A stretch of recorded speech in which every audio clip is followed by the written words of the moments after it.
Application of Fourier theorem. First application है वर्गाकार तरंग का विस्थापन समीकरण, स्क्वायर वेव डिस्प्लेसमेंट इक्वेशन।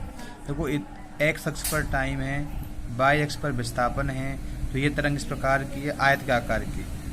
ये आयत बन रहा है और देखो सतत है, टूट नहीं रही है, सतत है। इसका मान परिमित है, यहाँ से यहाँ तक ए मान है, फिर ये मान, इसके बाद ये जीरो है, यहाँ से यहाँ तक फिर ए मान है, फिर जीरो है, फिर ए मान है, मतलब परिमित मान है, सतत है, सतत है। और देखो t/2 पर केवल एक ही मान ग्रहण करती है, t पर केवल एक मान ग्रहण करती है। किसी भी समय पर इसका केवल विस्थापन का एक ही मान संभव, मतलब एकल मान ही है, परिमित है, सतत है, इसलिए यहाँ पर फूरियर फिर में लगाया जा सकता है। देखो 0 से t/2 तो विस्थापन कितना है तरंग का, a। इधर विस्थापन है a, पूरी दूरी है a, तो 0 से t/2 तो विस्थापन है a, t/2 to t तक विस्थापन है 0, इस प्रकार 0। चित्र में वर्गाकार तरंग दर्शाई गई है। चित्र से स्पष्ट है कि एक आवर्तकाल के आधे भाग में तरंग का विस्थापन a तथा शेष आधे भाग में तरंग का विस्थापन 0 है। मतलब y बराबर a जब 0 is less than t is less than t/2, y equal to 0 जब t/2 is less than t is less than t। इस तरंग का विस्थापन समीकरण फूरियर प्रमेय की सहायता से ज्ञात किया जा सकता है, क्योंकि यह जो तरंग है परिमित है, सतत है और एकल मानी है। तो फूरियर प्रमेय कथन है y बराबर a0 plus n equal to 0 to infinity an sine n omega t plus n equal to 1 to infinity bn cos n omega t। यहाँ a0 an bn फूरियर गुणांक के इनके मान ज्ञात करने हैं। हम a0 का मान जानते हैं 1/t 0 से t by dt, 1/t limit तोड़ दी मैंने t 0 से हाफ t/2 प्लस t/2 से t, तो 0 से t/2 by dt plus t/2 से t बाई dt। अब y का मान कितना 0 से t/2 के मध्य a, और यहाँ कितना t/2 से t का विस्थापन कितना है 0, 0 रख दिया। इसका क्या a को बाहर निकाल दिया, dt का t 0 से t/2 लिमिट रख दी तो a/2 आ गया। अब an की गणना, an क्या होता है 2/t 0 से t y sine n omega t dt। Limit तोड़ो 0 से t/2, t/2 से t के मध्य, तो y sine n omega t dt plus t/2 से t y sine n omega t dt। अब यहाँ y का मान कितना है a, 0 से t/2 के मध्य y का मान है a, ये लिखा हुआ, और t/2 से t के मध्य y का मान है 0, तो ये मान रखोगे तो यहाँ पर a, यहाँ पर 0, जो ये तो वो कैंसिल, a को बाहर निकाल दिया। साइन n ओमेगा t का समाकलन माइनस के cos n omega t upon n omega 0 से t/2, लिमिट रख दी 2a/t, n ओमेगा को बाहर निकाल दिया तो माइनस कॉस n ओमेगा होता है 2π/t, t की जगह पर t/2 प्लस कॉस n, इसके स्थान पर 2π/t, क्योंकि पहले से नेगेटिव है और लोअर लिमिट नेगेटिव होती है, प्लस का हो जाएगा। t की जगह पर 0 तो 0, कॉस n ये 0 हो गया, ये हो गया कॉस, t से t काट दो 2 से 2 तो n पाई, तो ये हो गया 2a/t, n ओमेगा होता है 2π/t, तो यहाँ हो गया कॉस, ये कितना बच्चा n पाई का -1, तो -1 पहले से माइनस है, प्लस का 1, और ये हो गया 1 तो 2 हो गया, तो 2a/n पाई। जब n का मान विषम है, n का मान विषम है तो इसका मान -1 होगा, n का मान सम है तब इसका मान प्लस का 1 हो जाएगा, तो ये 0 आ जाएगा। n का मान सम है तो an मान 0, तो सम मतलब 2 है, 4 है, 6 है, ये आपस में कट पिट जाएंगे।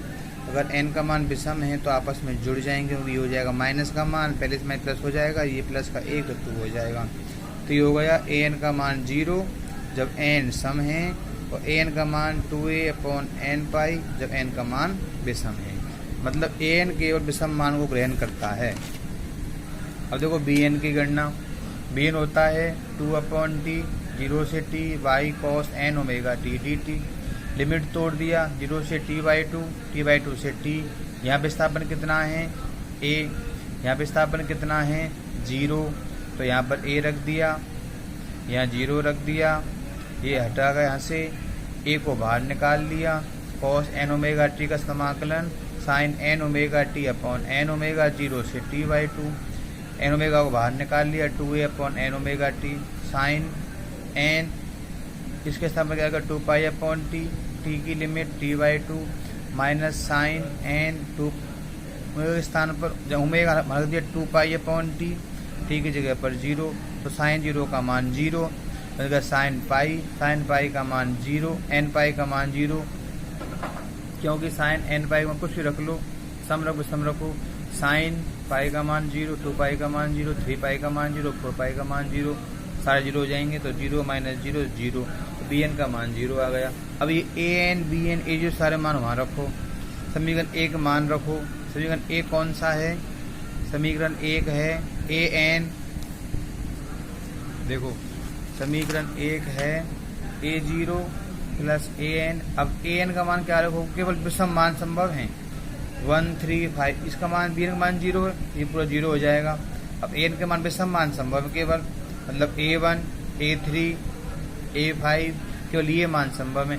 a1 कैसे ज्ञात करेंगे, यहाँ n का मान 1 रखो, कितना मान आ जाएगा a1 का 2a अपॉन पाई, n का मान 3 है तो 2a अपॉन 3 पाई, n का मान 5 है तो 2a अपॉन 5 पाई, और यहाँ रखोगे साइन के साथ में sine omega t, sine 3 omega t, sine 5 omega t, तो जब रखोगे तो ये प्राप्त होगा हमें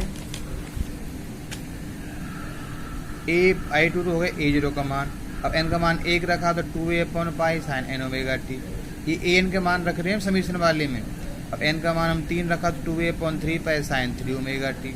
अब n का मान रखा 5, क्योंकि विषम मान संभव है, केवल an के सम मान 0 होते हैं, तो 2a upon 5 pi sine 5 omega T plus dot dot dot, bn के मान सारे मान 0, इसलिए कॉस की कोई टर्म आएगी नहीं।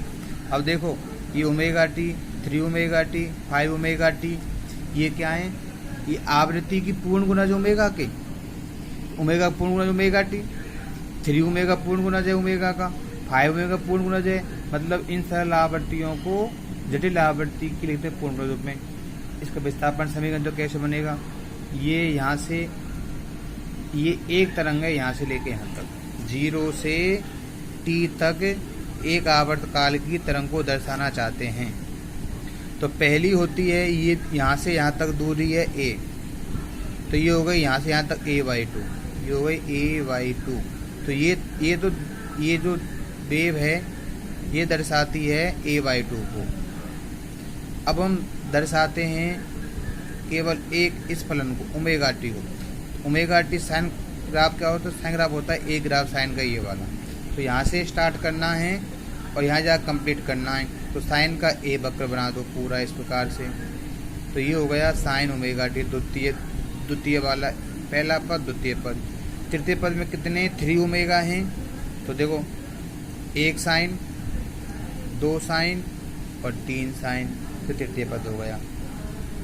क्योंकि हमें यहाँ से स्टार्ट करना है और एक आवर्त काल के लिए दर्शाना है, 3 ओमेगा टी है, 3 आवृत्ति है, तो 3 बार साइन ग्राफ बनेंगे, 1 sine graph, 2 sine graph, 3 sine graph. केवल 1 ओमेगा का है तो 1 साइन ग्राफ।